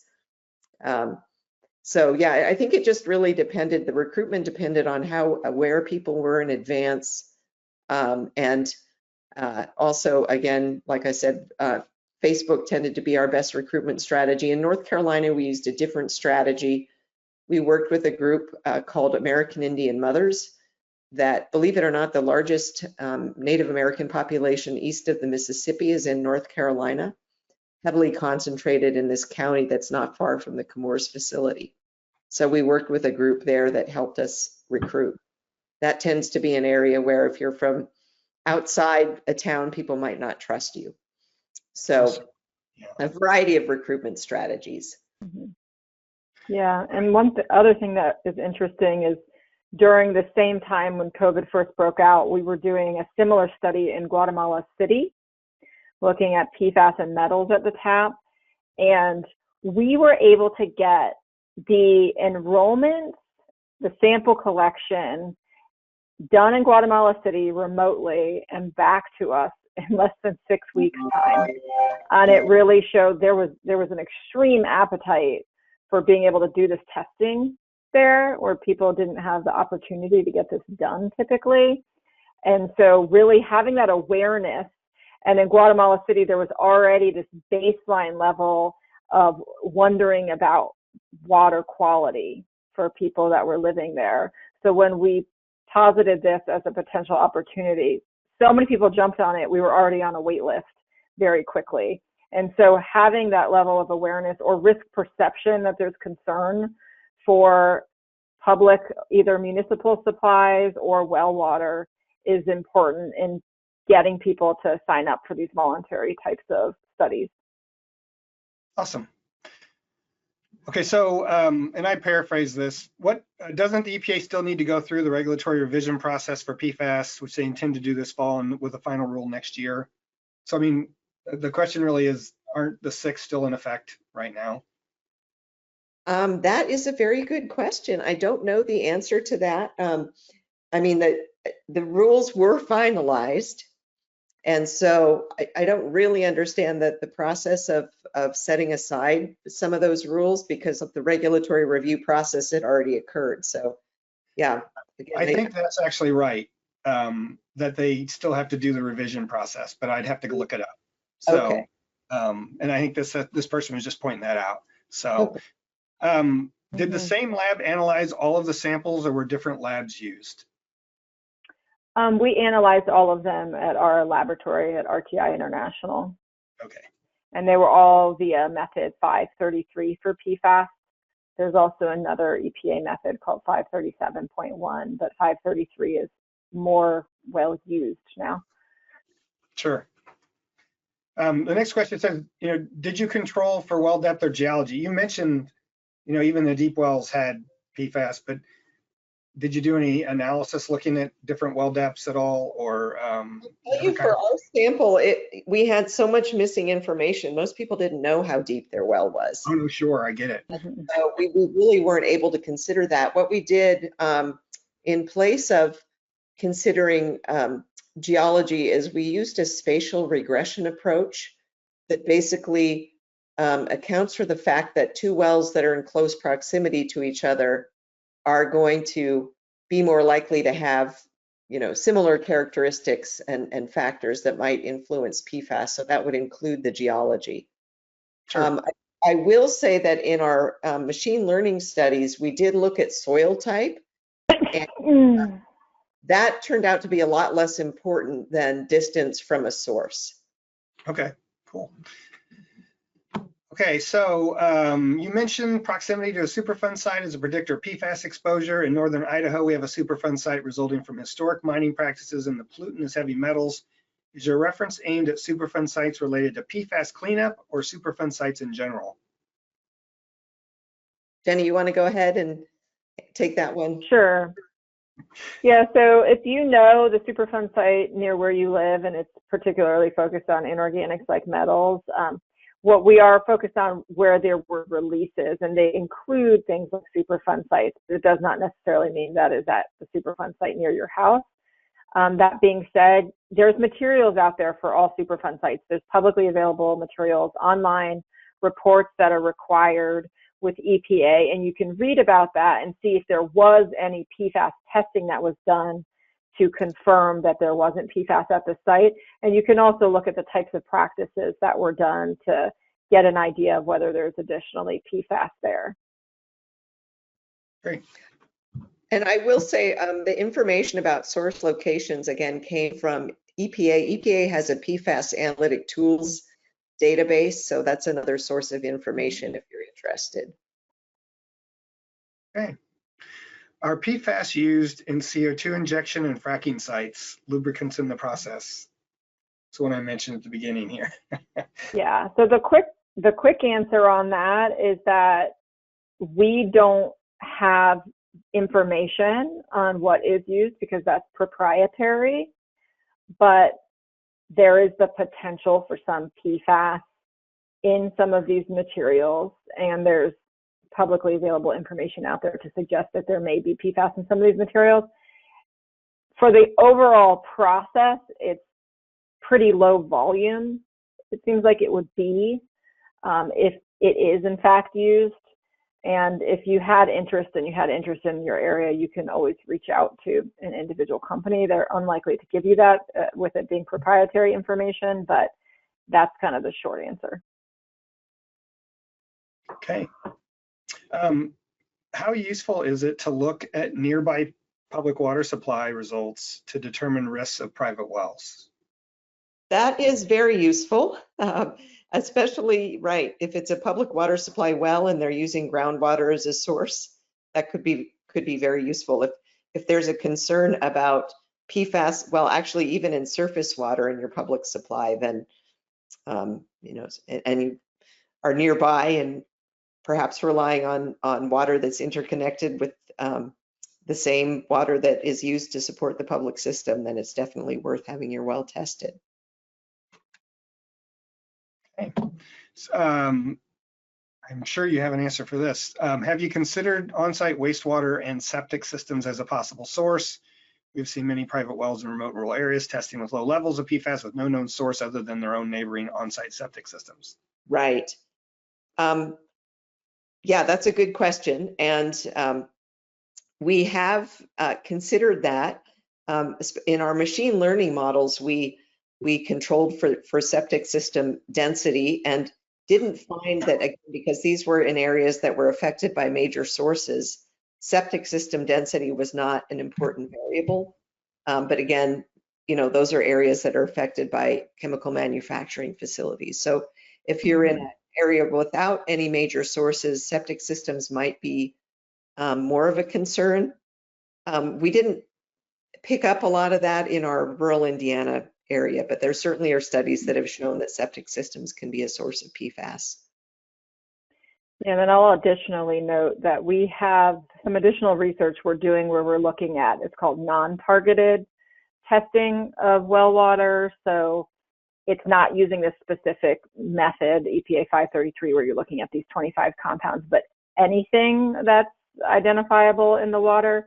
And in that, we are seeing a fingerprint of pharmaceutical and personal care products in well water that you wouldn't have from other sources and things like that, suggestive that at least some wells have this connection with the septic tank, septic fields coming back up and into the water at the tap in households that are using well water. So that is in process, and we will be publishing that, you know, within the next year probably. So would you be open to sharing this model with state governments so that it can be built off of for local use? Yeah, we're happy to do that with the machine learned models or the statistical model. It's just a matter of sharing code. If anybody wants the code, just get in touch with me. Okay. Okay, is there a concern that people will determine whether they should test their wells based on testing results from 4 communities that may or may not share similarities with their communities, i.e. local sources of PFAS not captured by the PFAS risk mapper tool? Will your team be opening up the mapper tool to additional data sources? That's a good question. And so the short answer to that, and feel free to follow up, Jack, if you'd like, is that actually this mapper tool is a national mapper. So we did not use just the small amount of data from these 4 case study communities. What we did is we used that. We have the model that we built, that Jackie led, and then that went into understanding all of the risk factors that relate to the likelihood of PFAS in well water. And so I can share more information on how we did that if you're interested. But there were some, decisions we had to make in trying to get to these final outcomes, but they are actually intended to be national. And at the same time, when you drive into where you live, reflective of your local area, not what we're seeing in Minnesota from the small amount of testing we did there. That's a very good answer. How are the filters disposed of? Are there restrictions on how to dispose of them? That's a good question. That's a subject that I think, from a sustainability perspective and life cycle management and things like that, you get improved water quality and potentially individual health or public health, but now you have a waste management issue that compounds. I think for the most part, households put these into their trash and that goes to landfill in a lot of cases. And that is a concern, but it's, something that if this is the easiest thing to do to reduce your PFAS exposure in well water is filtration at this point. For contaminants like lead, you can also replace fixtures. Some of the time that's effective. That also translates into waste material potentially. Jackie, do you want to add anything to that?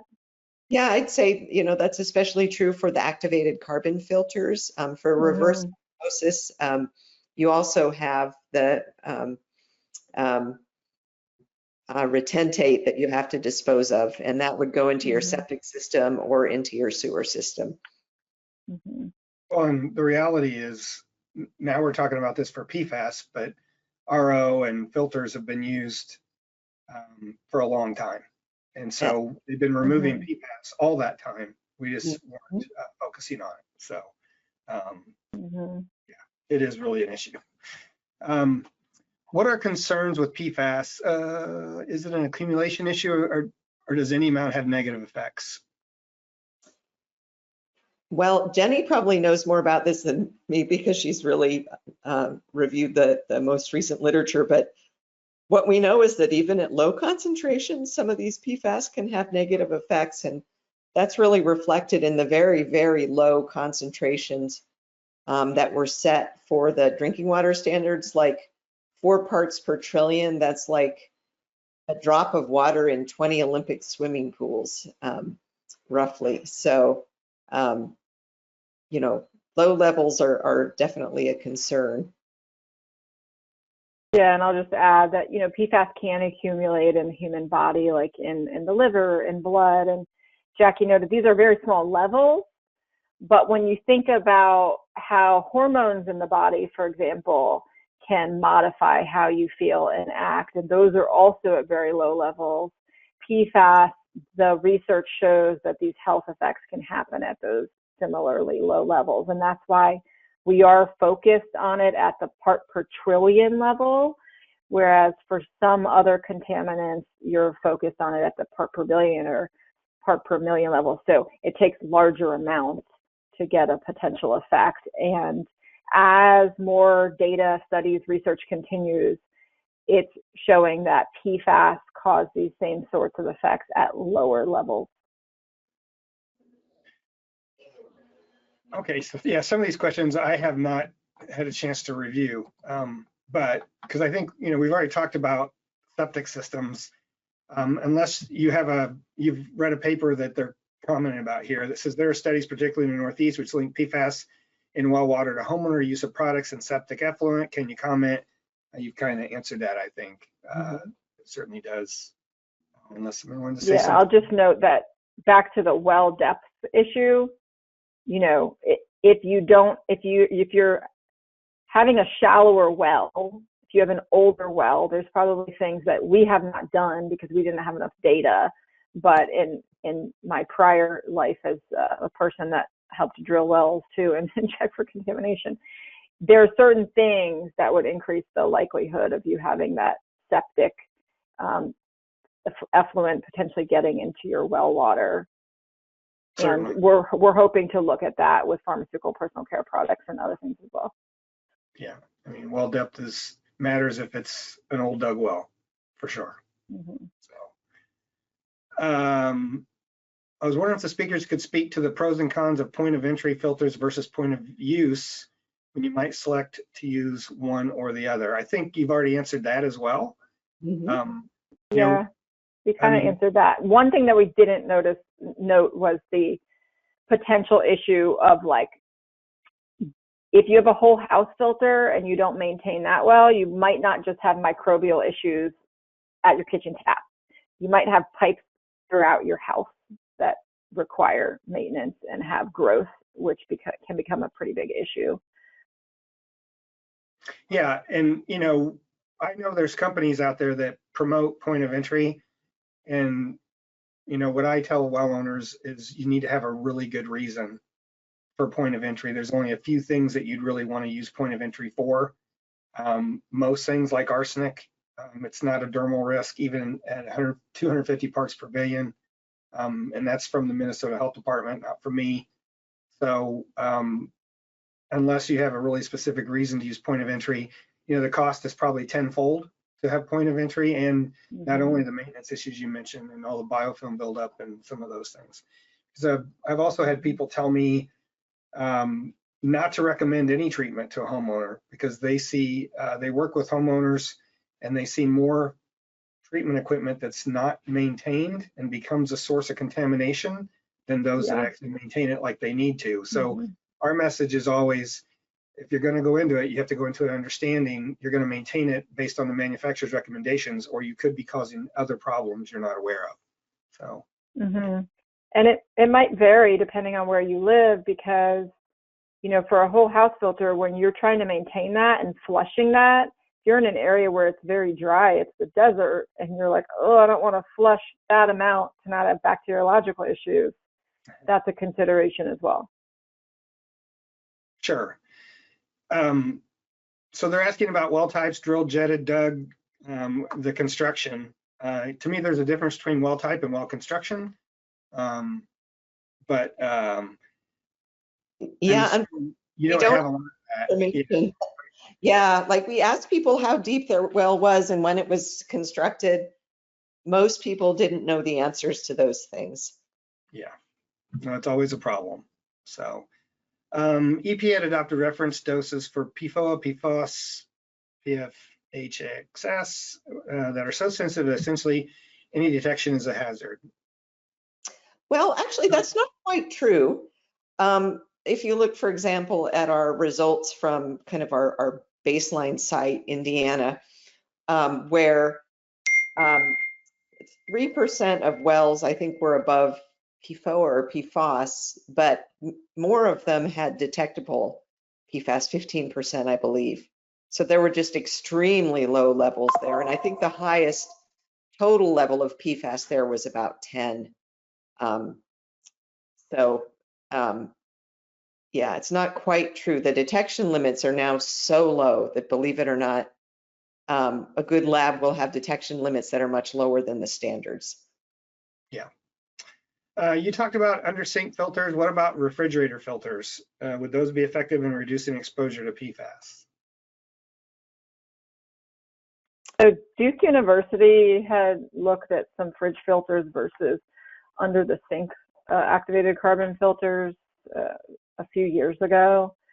And fridge filters typically have 1 unit of activated carbon, and there's more under the sink.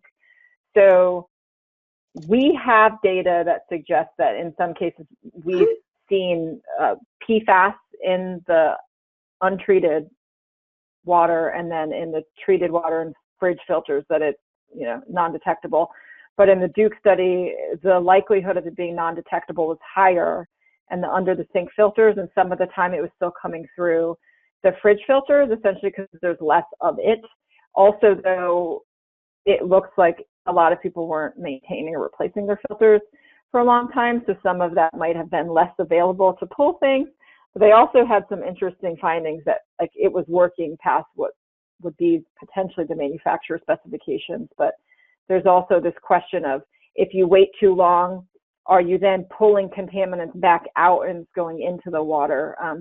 So that's a good question. Generally, the larger the filter is, and if it's under the sink, that should work better or work for longer. But like my own house, I've tested it for us to pilot some things, and it's removed it, and I'm replacing my fridge filter, and I also have an under the sink filter, and it's removed it similarly. And I think no, go ahead. Yeah, I was going to say we had an interesting finding from a field study, not quite fully published, where we actually recruited 100 people to give us blood samples, and we tested their wells for lead, their tap water for lead, and they were homes on private wells. And we did find that folks that used refrigerator filters had lower blood lead levels. Like that reduced the influence of lead in water on how much lead we found in blood. So I just want to mention one thing that I always try to share with people about refrigerator filters is if you just order the fridge filter, the standard one that the company provides after you bought a new fridge, that may not have as much filtration, may not even have a carbon filter in it. In some cases with some companies, you have to pay for a premium filter in order to get the one that actually removes more stuff. I'll just put it that way. And so if you're not sure, you need to find out from the company you bought your fridge from, because not all filters are equal there, especially the standard one if you just keep ordering, because that is definitely an issue. Yeah, it's really important to not use knockoff brands that tend to be cheaper, and so you need to check when you're looking online. It's sometimes challenging, but that is important. Good point. Yeah. Okay, so I'm going to answer 22. The presenter answered if there are PFAS and pesticides, but did not address herbicides. So, as an ag engineer, insecticides are for animals. Insecticides are everything. Pesticides, well, no, I'm sorry, I have that backwards, don't I? Pesticides are everything. They're a pest, whether it's a weed or a plant or a bug or whatever, a fungus. An insecticide is for insects, a herbicide is for plants, a fungicide is for fungus. So when you talk about pesticides, that means that's the general class of all of those, just to be clear. And let's leave it at that. And if you didn't mean that, then yeah, I'm not sure your question is. If I find I need a POC filter for my household, how does that filter need to be changed? POC. How often does it? I'm not sure what POC is. They might mean POU, point of use. Well, yeah, either way, every one of those filters has recommended use. Some of them have lights that go from green to red. Some of them have a counter that tell you when it gets to 100 gallons, if that's what it is. And that's when they're recommended to be changed. And some of them turn off, essentially, when you're done. You have to kind of read, depending on which one it is. Point of contact. If I find I need a point of contact filter for my household, well, that would be a POU, point of use, point of contact. I don't know what the difference is personally. Well, this is just going to go on. When I looked earlier, there were 17 questions. So, okay, I'm going to move on. If the entire community's wells were contaminated from a local airport, what would you recommend they do for getting help? Contact the health department. Yeah. Yeah, and the State Department of Environmental Quality. That's an issue that's was faced in North Carolina. It's the situation I'm most familiar with, similar in Minnesota and also around the Air Force Base in Washington, where we tested. But in North Carolina, around the Chemours facility, there was actually a lawsuit filed against Chemours, and they were required to first provide bottled water to all affected well owners and then to pay for installation of household water filters, up to 3 filters, I think, for each household, point of use filters. And some households got point of entry whole house filters. Yeah, I had a guy contact me that was near an airport, and it wasn't high enough for the Air Force to pay for his filters, and so they asked for help.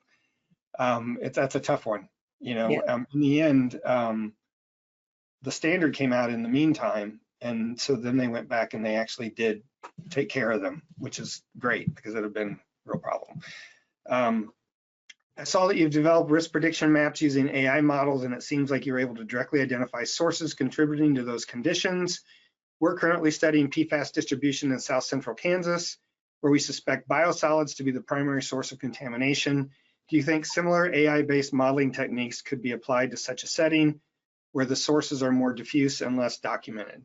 Yeah, that's a really good question. And again, we did that in North Carolina. We included biosolids application sites, but because of the just really large influence of the Chemours facility, it kind of dwarfed anything from the more diffuse sources. Where you live, you know, if there's not a major source and there's a lot of biosolids disposal, yes, that could be really important. And so what you would need is that, first of all, a large enough set of data on you know, wells that have been tested for PFAS, and you need to know the locations of those wells, ideally the depths, but again, that's not often available. And then you need to know kind of where biosolids have been deposited on the land. You need the geographic information about that and also the disposal volumes, ideally, or the application rates over time. So just so I don't forget to mention it to you two, there's a county in Minnesota that has all of those things, and they're looking into that. You know, where it's been deposited, they're sampling. Yeah. That would be great for a set of training data. Yeah. You want to know what the other potential sources are so you can control for all the possibilities. I'm pretty sure they have all that kind of information. They're a fairly wealthy county and they've done a lot of testing. So we can talk about that offline. That would be neat. Yeah. I have a property with an abandoned oil well. It is safe. Is it safe to drill water on the land? What possible contamination is under the land? Oh, that's kind of out of our topic here.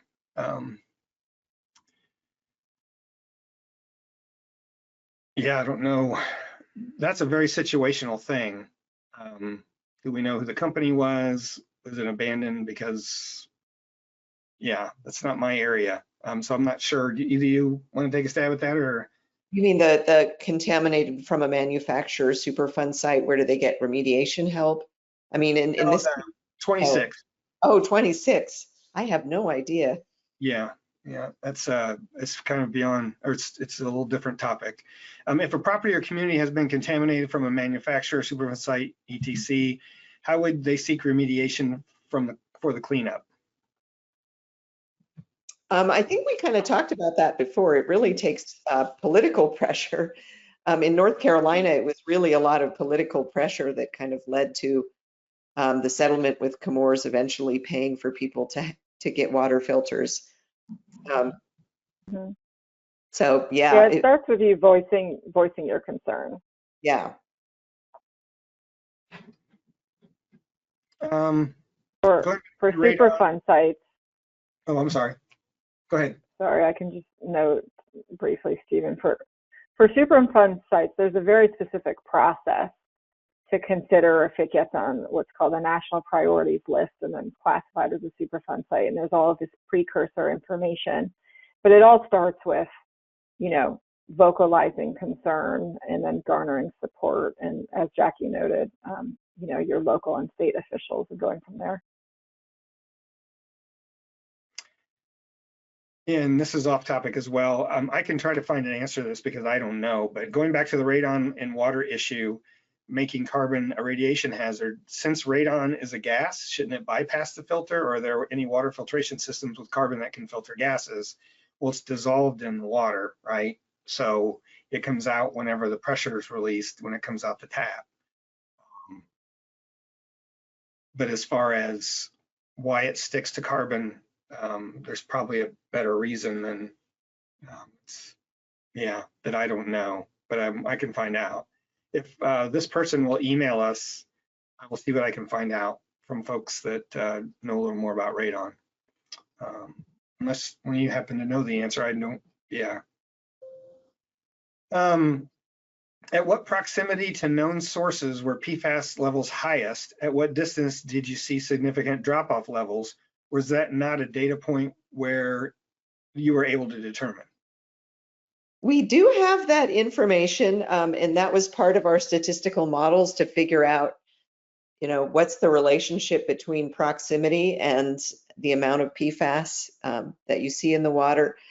And it certainly will depend on the PFAS, the local hydrogeology, the depth of the well, but within a couple of kilometers, we were really seeing a lot of decay. One thing that was interesting is that in our machine learned models from Minnesota, that question turned out to be a little bit difficult to answer, because if you got farther away from the 3M facility, PFAS levels would drop until you started to get closer to one of the waste disposal sites, and then they'd go up again.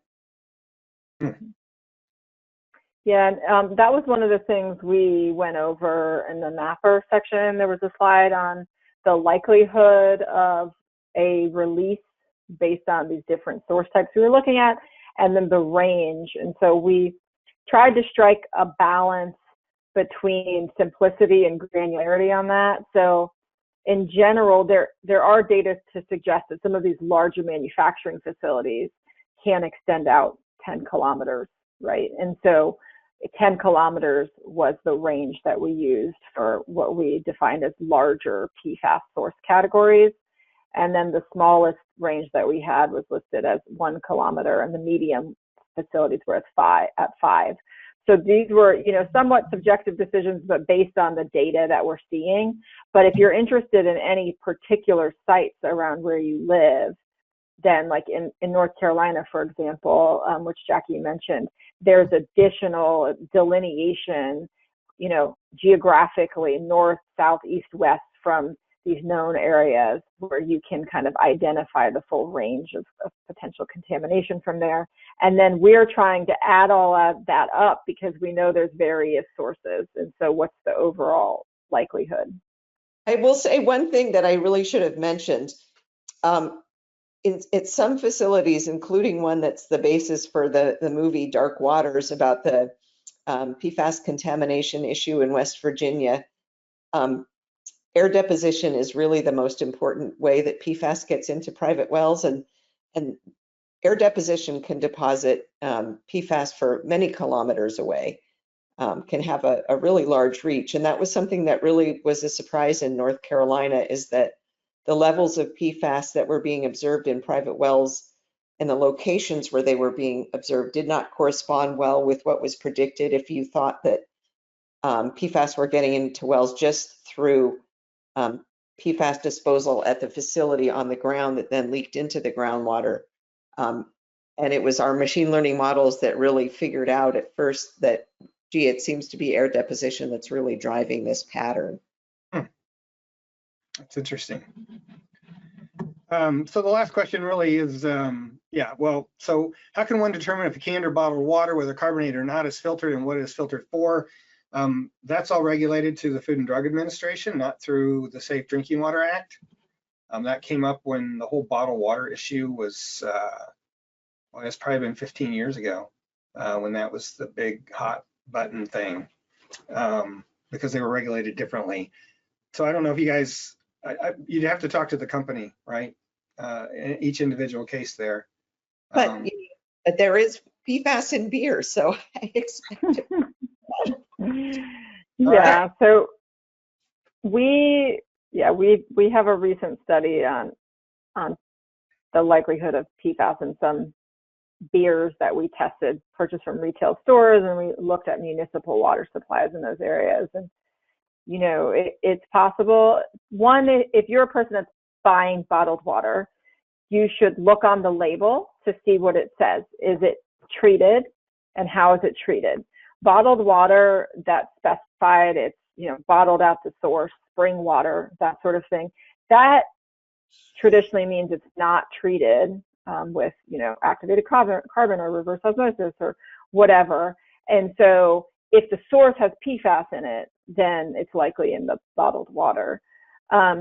Bottled water that is treated with something that, if it says like RO, reverse osmosis, ostensibly it should not have PFAS in it from the water itself.